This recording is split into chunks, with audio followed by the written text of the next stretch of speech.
Algumas empresas, erroneamente e mentirosamente, colocam assim: é, o problema que você tem que ficar do lado de fora, na porta. Quando você entrar na empresa, deixe os seus problemas lá fora.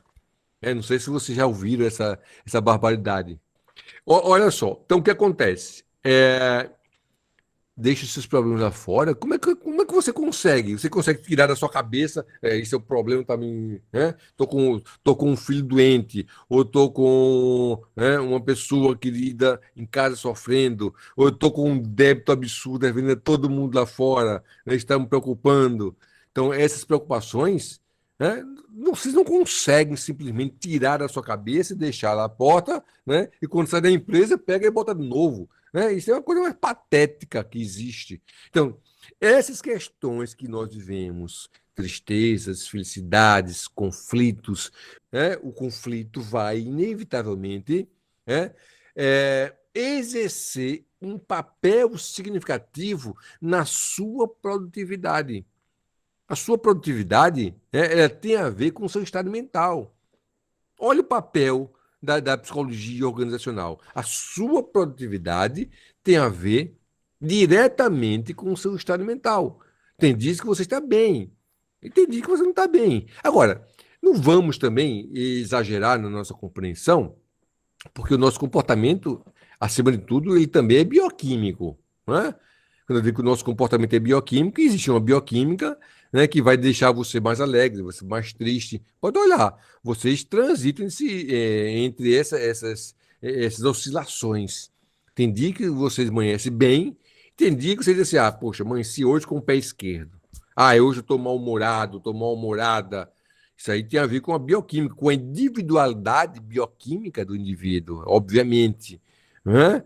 Então, mas qual é a questão? Se você tem uma linha de convicção, se você tem uma linha, né, que vai nortear a sua vida, você vai passar por esses altos e baixos, inevitavelmente, e vai conseguir chegar lá no teu trabalho e executar a tua tarefa. A grande questão da psicologia organizacional, e nós chamamos assim, psicologia organizacional e do trabalho, porque nós estudamos a organização, as pessoas que compõem a organização, e nós estudamos, né, o trabalho, ou seja, a execução das atividades, das tarefas no cotidiano dessa pessoa. Ora, o que vai acontecer a partir daí? Né? Algumas organizações também adoecem. Até agora eu estava falando do indivíduo, mas vamos ver a outra ótica também. Algumas empresas são doentes, meu amigo. Algumas empresas adoecem, são péssimos lugares para ter trabalhadores, né? É aquele chefe psicopata, né? Ou é aquele gerente incompetente que está lá por algum motivo, né? É o chefe perseguidor, né? Não sei se vocês já tiveram uma experiência brutal dessa, né? De ter um chefe psicopata ou de ter alguém que fica, sabe, espiziando você do trabalho, querendo que tudo dê errado na sua vida ou cobrando metas impossíveis. Isso acontece, né? Então, o que acontece a partir daí? Nesse sentido, quando nós começamos a criar o que nós determinamos como uma empresa que adoece, nós sabemos que o ambiente do trabalho ele é extremamente importante, né, para a produtividade. Porque ele tem que partir do seguinte princípio, né? Uma empresa ela tem uma finalidade. Uma finalidade da empresa é obter lucratividade, obviamente. O que paga o teu salário é a produtividade. Independente, né, do que se são empresas públicas ou privadas, certo? Independente, né? Se for empresas privadas, quem paga é o consumidor. Empresas públicas, quem paga sou eu. Né? Quem paga é você, são os impostos. E nenhum funcionário público está me fazendo favor. Né? Ao contrário, ele tem o dever de me servir. Então, qual é a questão por trás dessa? Né? Dessa estrutura? É que existem áreas da gestão, como a ergonomia, por exemplo, que estudam o impacto, né, desse ambiente sobre a produtividade do indivíduo. Pra você ter uma ideia, a simples iluminação. de uma sala, ela tem um impacto sobre a produtividade, sobre a iluminação. A cadeira que você senta para produzir alguma coisa, o local, o ambiente de trabalho, ele tem um impacto sobre, né, a sua produtividade. No entanto, o que acontece? Nós temos no Brasil uma cultura ainda muito arraigada, muito entranhada nas relações de poder, nas relações hierárquicas, lamentavelmente. Né? Então, é assim, a filosofia de algumas empresas é eu mando, você obedece. Não importa se você está, satisfeito ou não, se você tem condições ou não. Eu quero produção, eu quero produtividade. Mesmo que eu não te dê condições para produzir. Lógico. E a psicologia organizacional? Bom, a psicologia organizacional não faz milagre, não é verdade? Quando um dono da empresa ele não se preocupa, né, com os fatores que nós chamamos variáveis para aumentar essa produtividade, né, é só você lembrar que o psicólogo organizacional, que geralmente, né, esse psicólogo organizacional, ele trabalha no setor de recursos humanos ou, né, no linguajar mais moderno, no setor de gestão de pessoas, certo? Como se tivesse mudado muita coisa. Então, o que acontece? Ele é funcionário da empresa. Ele tem diretrizes que precisam ser seguidas. Então, muita coisa o psicólogo organizacional ele não consegue mudar. Não consegue mudar. Mas qual é a grande questão, né, da psicologia organizacional? Que a psicologia organizacional ela não se resume à prática desse profissional psicólogo dentro da empresa. A psicologia organizacional ela é muito mais do que isso. Ela leva à compreensão dos profissionais nas suas relações de trabalho, né? Que não é só uma relação, são várias relações de trabalho que você tem no decorrer da sua vida. Essa é a questão. Né? Então, assim, o que nós temos como primoroso na psicologia ocupacional é a possibilidade de criar estudos sobre o ambiente do trabalho, ou seja, o ambiente organizacional, e tentar propor um instrumental técnico, um instrumental mais pontual para que aquele funcionário seja produtivo. Essa é a grande questão da psicologia organizacional. Né? Estudar um ambiente de trabalho, né? E compreender nesse ambiente de trabalho os pontos fortes e os pontos fracos desse funcionário. Vou dar só um exemplo. Imagine que um processo de contratação ele é muito caro. É, Ter empresa no Brasil é praticamente inviável em termos de impostos. Primeira questão. Sobrevivência empresarial no Brasil é uma grande piada para o mundo, certo? Primeiro, a carga tributária é altíssima, né? É altíssima, altíssima. Então, você, se trabalha numa empresa, você custa 102%, mais de 102% da empresa. Se o seu salário é 2.000, você custa para a empresa 4.000, quando você coloca todas as obrigações. Né? O que, é que vai acontecer? Né? Isso é péssimo. Né? No Brasil tem uma coisa chamada 13º. Né? Não vou entrar na discussão, que é ótimo, eu quero receber o meu 13º, vocês gostam, vocês receberam, quem trabalha recebeu, eu adoro 13º. Né? Se eu pudesse, tinha 13º, 4, 15, 16º, né? 20º, né? Bom, é ótimo, mas a discussão não é essa, entende? A discussão é a seguinte, isso impacta muito na questão, né, da sobrevivência da empresa.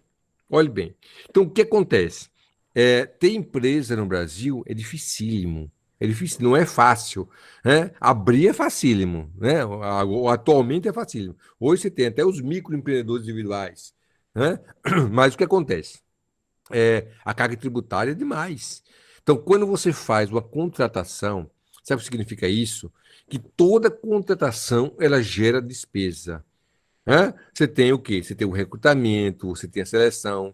Né?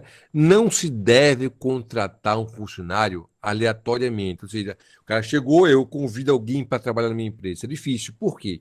Porque cada cargo em empresa, não importa se é pequena empresa, se é média empresa, se é grande empresa, né? Cada cargo na empresa tem o que nós chamamos desenho, né? Então, Michael, nós desenhamos o cargo, o que eu quero é que esse cargo produza. Então, vamos supor uma padaria de bairro, né? Eu preciso ter o padeiro, eu preciso ter um assistente desse padeiro, que não vai conseguir fazer só, eu preciso ter um balconista, né? No mínimo um, pelo menos, né? E eu preciso ter alguém para mexer com o dinheiro, eu preciso ter um caixa. Olha só. Então, cada uma dessas funções, ele tem um desenho. Então, o que eu espero do padeiro? Né? Então, quais são as obrigações desse padeiro? E do auxiliar? Quais são as obrigações desse auxiliar? Qual é a obrigação do atendente? Então, nós desenhamos o cargo. Sabe qual é a grande questão por trás disso? Sabe o que é? É que, para cada desenho desse cargo, eu preciso que uma pessoa tenha o perfil. Né? Então, não adianta você se candidatar para um trabalho, né, assumir um trabalho, se você não tem o perfil, né, do que é esperado por aquela empresa. Por quê? Porque vai haver prejuízo, porque as funções, né, que serão executadas estão diretamente relacionadas ao seu perfil. Quando eu falo perfil, é a sua personalidade. Olha só, são as suas habilidades, as suas competências. Eu vou dizer que todo mundo tem habilidade para ser padeiro? Não, né? Se eu fosse padeiro, coitado do dono da padaria, tava lascado, porque eu ia queimar o pão atrás do outro, né? Porque eu não tenho habilidade para ser padeiro, né? Então, qual é a grande questão por trás? Né? Todo mundo tem habilidade para ser professor? Não, apesar de ter muitos professores sem habilidade, né? Mas o que acontece? É, nós precisamos ter um desenho do cargo e ter a habilidade. Como é que a psicologia pode interferir nisso tudo aí? É compreendendo as habilidades e fraquezas. Agora, meu amigo, se o dono da empresa não liga para isso, eu não tenho o que fazer, não tem como melhorar. Por isso que sempre vão existir boas empresas para se trabalhar e péssimas empresas para ser funcionários, né? Então, sem citar nomes, porque está gravando, né? Você vai ver que tem uma certa empresa de telemarketing por aí que tem, que tem um alto índice, né, de rotatividade, né? Então, assim, quantas pessoas já trabalham nessa empresa e diz que o clima de trabalho, de pressão, de respeito é altíssimo lá dentro? Entende? De telemarketing, sem citar nome, né? Então, nesse sentido, vai o quê? Vai gerar todo um processo, né, de desregulação desse processo de trabalho. Nós não temos muito o que fazer, né? Eu tenho, por exemplo, ex-alunos que são psicólogos que trabalham em algumas empresas que são péssimas de trabalhar. E dizem, olha, lá o que a diretriz, né, parecem algumas empresas, né, que eles trabalham, é justamente assim, é cobrar o funcionário. A gente faz apenas o recrutamento e seleção, né, dentro do perfil que a empresa quer, e depois é cobrança em cima da produtividade, né? Que é lamentável. Sabe qual é a questão? Para muitas empresas, você é apenas um número, o número de matrícula, né? Então você não é uma pessoa, você é um número de matrícula, né? Tem uma frase tão hipócrita que se coloca que diz assim: é, nós somos uma grande família. Não sei se alguém ouviu essa hipocrisia de alguma empresa. Nós somos uma grande família. Nós somos uma grande família? Quem, cara pálida? Hã? Eu nunca vi família demitir pai ou demitir o filho. Hã? Já vi demitir cunhado. Hã? Já vi demitir os agregados. Mas demitir pai, filho, esposa. Que família é essa? Hã? Que é demitida quando a produtividade cai.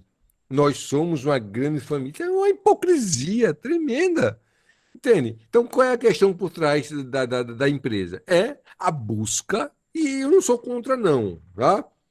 Nisso que eu vou falar, eu sou a favor. É a busca da produtividade. E eu acredito nisso, certo? tem que haver produtividade. É óbvio, o que mantém uma empresa no mercado é justamente isso, né? É a sua produtividade. Então, ninguém vai contratar você ou qualquer outra pessoa porque acha, porque acredita, né, que você vai ser produtivo. Não, eu não posso acreditar que você vai ser produtivo. Eu tenho que acreditar que você tem o perfil para aquele cargo.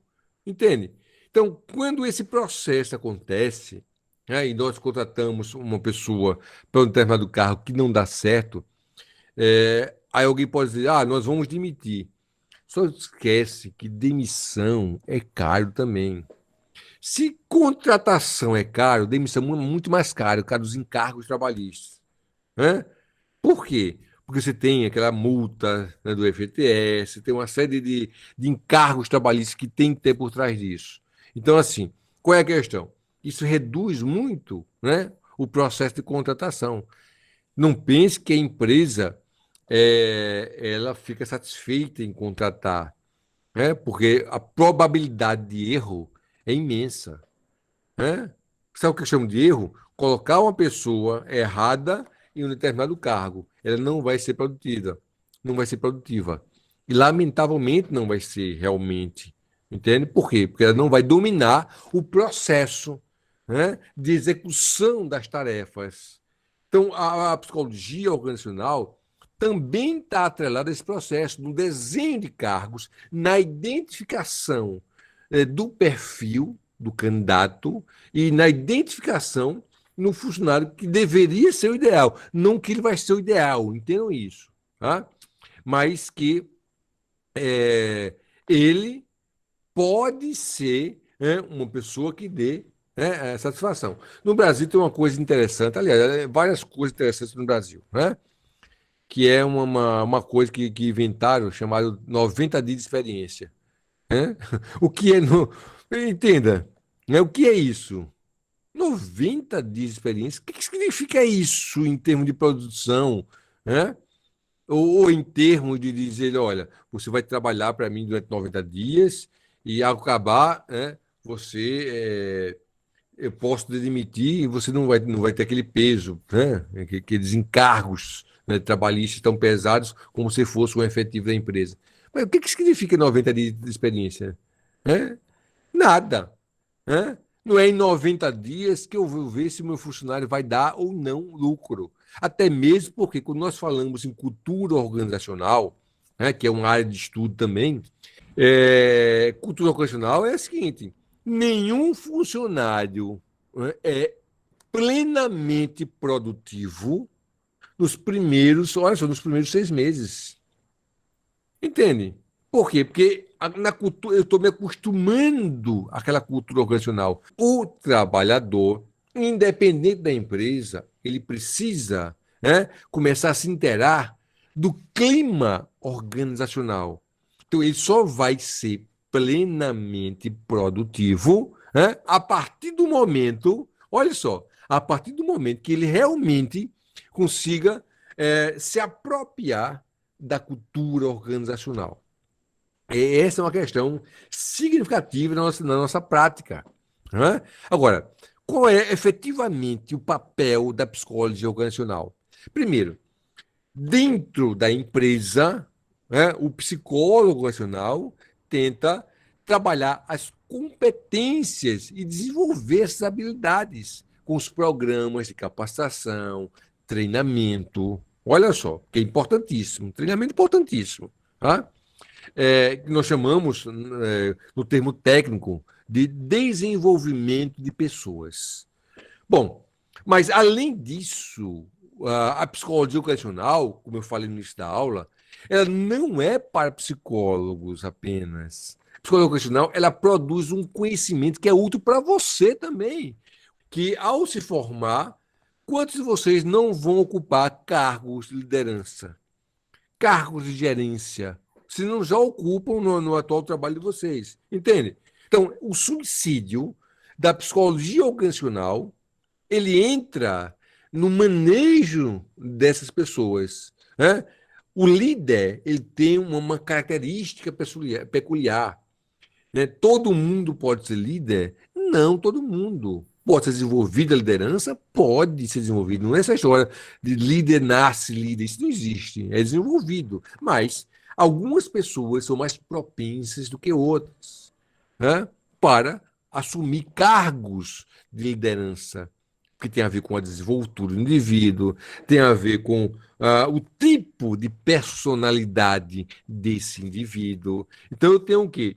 Eu tenho vários critérios que compõem, né, o que nós chamamos de variáveis.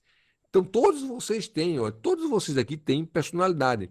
Personalidade, né? Nunca diga uma frase que as pessoas falam erroneamente por aí, dizer assim, fulano não tem personalidade. Isso não existe, né? Todos nós temos personalidade. Tem todos nós, certo? Então, personalidade é aquilo que nos define. São aquelas características que definem o indivíduo. Isso é personalidade, né? Então, essas características são variáveis de pessoa a pessoa. Depende de quê? Ah, depende de muita coisa. Depende da sua criação, depende da estrutura familiar de onde você veio, depende do seu poder de superação, da sua resiliência. Olhe bem, quantos de vocês não já passaram por situações difíceis na vida? Alguns lidam bem. Lidar bem não significa que não vai sofrer, não, não é isso, não. Lidar bem significa, né, que conseguiu superar, conseguiu enfrentar e superar. Porque vida é isso. Vida é um processo contínuo de superação. Isso é que é vida. Hã? Então, eu não posso, em momento algum, olhar para o meu passado e ficar me queixando do meu presente, porque eu escolhi. Né? Alguém diz assim, eu não tive escolha. Nós sempre temos escolhas. Né? Na maioria das vezes, podemos escolher errado, eu até concordo, mas nós temos escolhas, tudo. Né? Imagine, você tem até a escolha de se separar quando casa, que não quer mais continuar casado, bicho. Né? Então, imagine. Então, são o poder das escolhas. Agora, o que leva a gente a não mudar, a não ir para a ação, é o medo. Meu amigo, é assim, né? E aí vai para todos vocês a mensagem. Ou você domina o medo, ou o medo domina você. Não tem para onde. E, meu amigo, eu te digo, se o medo dominar você, você está frito, não é? Porque vida, né, o medo da vida impacta justamente, né, nas boas colocações que vocês podem ter em diversas empresas. Quantas vezes vocês não tiveram medo de fracassar? Né? É só você olhar para a vida de vocês. Imagine vocês na adolescência paquerando. Já paqueraram vocês? Hã? Eu acho que vocês já paqueraram, né? Eu acho que vocês não são assexuados, né? Já paqueraram, né? Então, o que acontece? Quantas vezes na vida de vocês tiveram medo de levar um não? Né? Ficou olhando para aquela pessoa, né? Legal, que se apaixonou, né? Mas não teve coragem de se aproximar, ou não teve coragem de enfrentar, né? Por medo de levar um não. Gente, olha a palavra que eu estou falando para vocês. Não, não tem um poder na nossa vida tão absurda o que acontece na nossa vida quando nós levamos um não, uma situação tão absurda, né? Agora, não, né? Não arranca pedaços, não esqueça disso, certo? É a mesma coisa você falar a palavra cachorro. A palavra cachorro não morde. Sabiam disso, né? Que morde é o cachorro. Mas a palavra cachorro não morde, né? O cachorro morde, mas a palavra não, né? Quando você fala não, o máximo que pode acontecer na sua vida, sabe o que é? Você não conseguiu o que estava almejando. Só isso, né? Agora, quantas vezes nós não deixamos de tentar por medo da frustração que esse não. Olhe bem, por medo da frustração que esse não causa em nossa vida. Meu amigo, isso é psicologia pura. Isso é psicologia. Imagine, né? Nós deixamos de ganhar muito por medo. Eu não posso deixar que o medo me domine. Ele vai dominar. Desculpe falar a verdade, mas em algum momento ele vai dominar. Você vai entrar num estado de terror tão grande, né? Vai suar frio, vai ficar nervoso, já ficar nervoso numa prova, já ficar nervoso, pois é o medo, né? O efeito, né? Numa entrevista de emprego, né? Ficou trêmulo, ficou inseguro. Isso é o medo, entende? Mas quando você pensa assim, o que massa, qual é o máximo que pode acontecer na minha vida se não der certo isso? Bom, eu não vou perder o pedaço, eu não vou perder a mão nem o dedo, eu não vou perder a vida, não estou indo para um paredão, nem estou indo para a forca, né? Não estou sendo hospitalizado. Bom, então o que vier é lucro, né? O que vier é lucro. Então, assim, o medo nessas relações, hã? De trabalho, muitas vezes tem a ver com isso. Alguns funcionários são inseguros, né? Se submetem em tudo. Eu sempre digo o seguinte, né? É, em um trabalho, em um emprego, você pode perder tudo, só não permita perder a dignidade, né? O seu chefe não tem o direito de gritar com você. Ele não tem esse direito. Não tem o direito de dar esporro, ele não tem esse direito. Então, você pode perder tudo, pode perder o salário, pode perder o emprego, né? Mas só não permita perder a dignidade. Isso é extremamente importante, porque quando nós perdemos a dignidade, né, nossa autoestima vai lá para baixo. Sabe o que significa isso? Que toda situação que for semelhante àquela, não vou conseguir enfrentar. Eu ficar com medo, e o medo excessivo, medo é importante. Eu estou falando de medo, mas medo é importante, tá? Medo, ele tem uma função na nossa vida, que é preservação, certo? Então, medo é um instinto natural, é uma emoção tão presente na nossa vida que é importante. Então, é o medo que preserva a nossa vida. Agora, eu não posso deixar que esse medo domine a minha vida. Aí eu estou frito, né? Eu estou frito. Eu não vou conseguir mais de ação. Eu não vou conseguir mais dar um passo à frente. Porque sempre eu vou pensar que nada vai dar certo na minha vida. E no momento que eu começar a pensar que nada vai dar certo na minha vida, meu amigo, não vai dar não. Sabe por quê? Não é a história da história do pensamento positivo, não. Não vai dar certo porque eu vou me programar mentalmente para tudo dar errado. Entende? Então, quando eu começo a acreditar que tudo é uma merda, tudo vai ser uma merda mesmo, né? Porque tá aqui, ó. Eu tenho uma programação. Gente, isso aqui é um computador, né? Não esqueça que o computador, ou o aparelho, ou o smartphone que vocês estão usando agora para assistir a aula, foi baseado nisso aqui. Sabe que esse computadorzinho que vocês estão na frente de vocês aí, esse smartphone, né?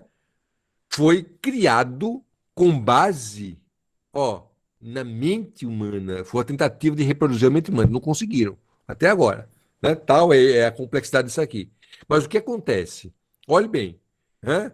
Eu me programo. Se você se programar mentalmente para as coisas darem errado na sua vida, meu amigo, vai dar. Nem se preocupe, não precisa nem fazer muito esforço. Vai dar. Entende? Então, eu tenho que ter uma programação mental, acreditar nas possibilidades, né? E eu não posso ter medo de enfrentar essas possibilidades. Quando eu começo a ter medo de enfrentar essas possibilidades, aí, meu amigo, Deus abençoe, né? Porque tudo vai me assustar. Tudo. Eu nunca vou melhorar de vida por medo de enfrentar a vida. Olhe bem, isso é psicologia. A grande contribuição da psicologia organizacional é justamente compreender, né, os motivos que levam esse indivíduo a não ter um pleno desenvolvimento pessoal e um pleno desenvolvimento profissional, porque está atrelado. Porque se eu não acreditar em mim, né, e ficar apenas querendo que os outros acreditem, não vai rolar, não vai dar certo. Eu tenho que acreditar em mim primeiro. Quando eu começo a acreditar em mim e nas minhas possibilidades, nas minhas potencialidades, os outros começam a enxergar essas potencialidades em mim, né? Agora, se eu sou aquela pessoa retraída, insegura, as pessoas vão olhar para mim e vão como uma pessoa retraída e como uma pessoa insegura. Se eu começo a sentir medo excessivo da vida, as pessoas vão olhar para mim como uma pessoa que tem medo, né, continuamente da vida. Né? Então, a grande questão é essa. Por trás de tudo isso, tem uma palavrinha, né? Chama-se estima.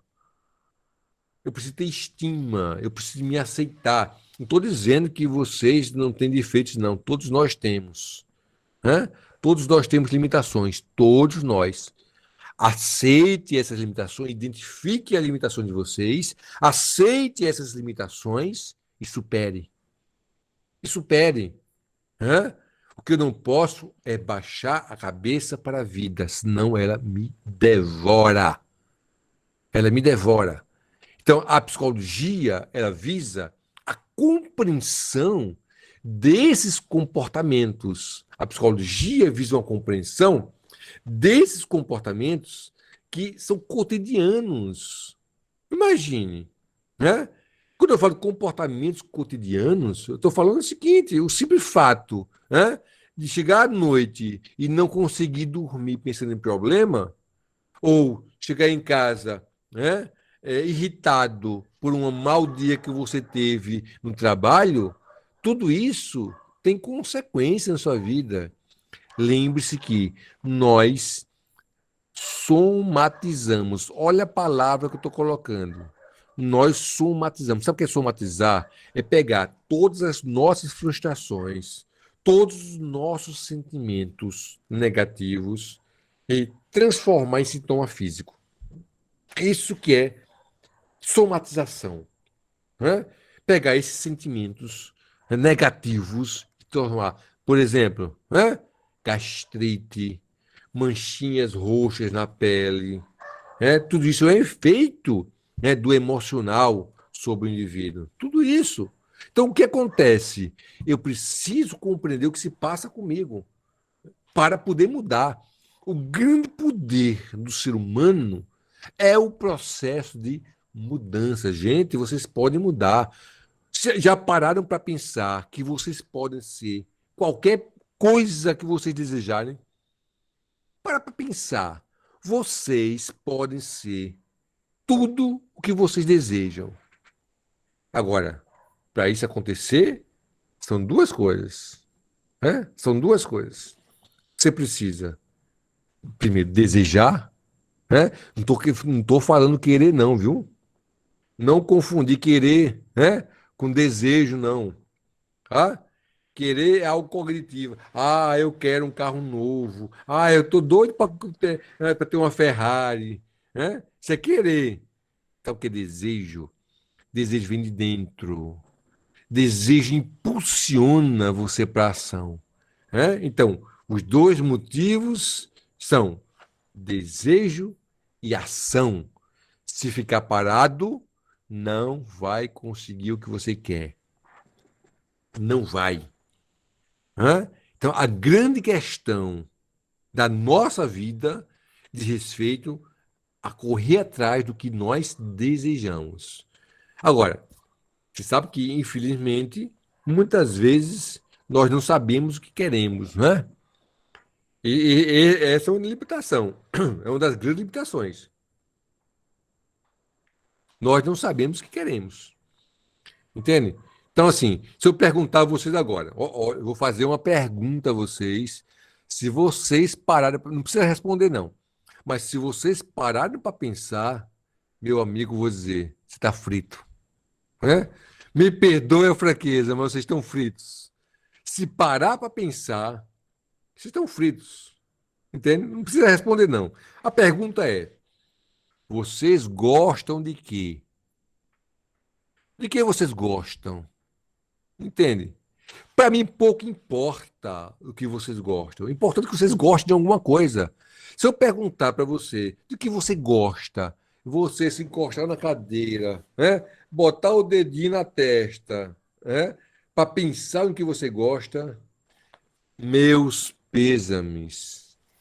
Se você não sabe o que você gosta, meu amigo, né? E aí? Entende? Como é que você vai conseguir o que você quer? Se nem o que você gosta, você sabe.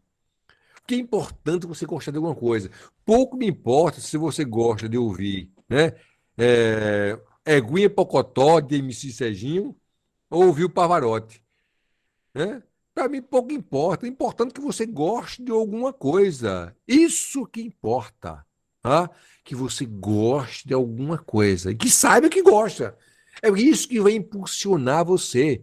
As boas colocações no mercado de trabalho estão voltadas para aquelas pessoas que são determinadas, né? É isso que a psicologia coloca. Entende? Determinação tem a ver com o quê? Trace o caminho de vocês, peguem as rédeas do destino de vocês. Entende? Sabe pegar a rédea, bota o cavalo para correr, mas para correr por uma direção. Se fica que nem uma barata doida, não vai. Eu sei que muita gente erra, começa um curso, não termina, sabe? Que a gente tem esses defeitos. Começar e não terminar, certo? Bota uma questão na cabeça de vocês. Tem de terminar tudo que começa. Entende? Tem de terminar. Eu sei que muitas vezes você não identifica, e corretamente. Corra atrás dos seus sonhos. Isso é importante. Agora, se movimente, pelo amor de Deus. Né? Eu sempre digo o seguinte: faça alguma coisa por você. Sempre faça alguma coisa por você. Né? Pare de reclamar. Aliás, reclame um bocado. Mas depois, quando você para de reclamar, né? Comece a andar, pelo amor de Deus. Faça alguma coisa por você. Entende? Porque nós temos essa questão de ficar remoendo, remoendo, remoendo. Tudo bem, é bom que gasta. Psicologia, né, é a nossa vida cotidiana. Você dorme quando você começa a sonhar, isso é psicologia. Você acorda, isso é psicologia. Entende? Psicologia não foi feita para psicólogos, lembre-se disso. A graduação em psicologia que forma psicólogos, mas o conhecimento da psicologia não é para psicólogos. Entende? Conhecimento da psicologia é para todos que querem compreender o comportamento humano. Isso que é fundamental. Eu acredito sempre o seguinte: o conhecimento ele é importante, você precisa se conhecer primeiro, certo? Essa compreensão sobre você mesmo vai fazer com que você supere muitos conflitos. Porque a grande questão por trás dos conflitos é a seguinte: conflitos são inevitáveis. Primeira questão. Conflitos são inevitáveis. Vai sempre existir conflito. E outra coisa, aquela história, vamos evitar conflito. Mentira, isso é impossível. Não tem como evitar conflito. O que eu posso pegar, sabe a história de você varrer a casa e colocar a poeira por debaixo do tapete? Né? Pois é, um dia vai, né? Vai ficar um montinho e o vento vai bater com força. Né? E alguém vai descobrir. O que acontece? Conflitos são inevitáveis. Toda vez que eu tento evitar um conflito, eu vou só acumular. Eu não vou trabalhar a questão, eu só vou acumular. Né? E a nossa vida, muitas vezes, são acúmulos. Né? Sabe o que faz explodir? São acúmulos. E eu vou engolindo. Eu acho que você já ouviu o termo engolir corda ou engolir sapo. Não é? Então, todo mundo já ouviu esse termo. Tá? Então, qual é a questão por trás? Ah, tem muito chefe doido, bicho. Tem muito chefe doido. Tem muito psicopata, né, dentro de empresas. Né? É aquele que vai cobrar uma meta, mesmo uma meta impossível, para que ele se beneficie. Né? Então, sempre ele vai querer passar a culpa para o funcionário, ou alguém vai ser o bode expiatório da história. Isso vai ser inevitável na nossa vida. Isso não tem como combater, não, lamentável. Humanos são falhos, não esqueça disso. Nós, humanos, somos falhos. Né? Mas qual é a grande questão? É nós, humanos, né? Mesmo aí entra a questão do conhecimento que você está falando, aprender, nós devemos ter um processo de aprendizagem sobre, né, como lidar com essas situações. Quanto mais você se conhece, mais hábil você fica, né, nesse poder de superação. Porque conflito não tem, conflito você vai ter. Você pode ser a melhor pessoa do mundo, que eu duvido que exista, entende? Mas, inevitavelmente, você vai ter conflitos, entende? Quando você pega, tem um teórico da psicologia chamado Abraham Maslow. O Maslow diz o seguinte: ele colocava, não sei se já ouviu falar, da pirâmide de Maslow. É uma pirâmide que ele coloca o seguinte: a base da pirâmide, né? Você tem a pirâmide, e a base da pirâmide são as necessidades, né, são a pirâmide das necessidades humanas. Essa base da pirâmide são as necessidades fisiológicas de sobrevivência. Mas o topo da pirâmide, né, é a autorrealização. Entende? É como se nós passássemos a vida buscando a autorrealização. Não é? Então, essa é a teoria do Maslow. Né? Então, buscando a autorrealização. Só que, quando ele coloca a base da pirâmide, né, que é muito, muito larga, né? Ou seja, tem muita gente na base da pirâmide, e o topo da pirâmide, que é o menor possível, né? Ele vai dizer, poucas pessoas chegaram a uma plena autorrealização. E você tem uma ideia, né, que ele diz, quando ele fala poucas pessoas, ele vai dizer assim, olha os exemplos que ele dá, viu? Que o Maslow coloca, de quem chegou a um processo pleno de autorrealização. Ele vai dizer Buda, ele vai dizer Gandhi, Cristo. Né? Então, assim, eu estou muito longe do processo de autorrealização, mas mesmo nessa busca contínua para essa autorrealização, que nós necessitamos isso, né? Nossa vida é uma busca de autorrealização. E essa é uma verdade, certo? Então, o que acontece? Nós precisamos ter um processo de autoconhecimento. O que faz você lidar com conflitos e com situações conflituosas no trabalho e com esses chefes que cobram meta, né, é você conseguir, né, ter uma compreensão do que está acontecendo. É isso que acontece. Metas e cobranças sempre vão existir. Ponto final. Não é? Até mesmo porque empresas precisam disso para sobreviver. Né? Então, assim, o capital ele gira, o capital ele é importante para a empresa, é o que paga o teu salário, é o que paga o meu salário. Então, esse capital precisa girar. Então, eu preciso produzir. Né? Agora, não justifica, né, pessoas doentes, porque a verdade é essa, pessoas doentes, né? Psicopata, né? Muitas vezes chefes psicopatas, chefes que querem massacrar o funcionário, né? Pelo prazer, não é massacrar por massacrar, não. Porque quando eu falo psicopatia, estou falando de um cara, né? De um chefe psicopata, é aquele que tem prazer em humilhar os funcionários ou de cobrar algo que ele sabe que o cara não vai conseguir alcançar. Entende? Isso é psicopatia. Sabe o que é psicopatia? Ausência de culpa e remorso. Né? Ausência de sensibilidade, ausência de empatia para com o outro. Isso é o que caracteriza, né, a psicopatia. E você vai ver isso na empresa. Vai ver isso na empresa. Busca pelo poder a qualquer preço. Né? Então, essa é a grande questão.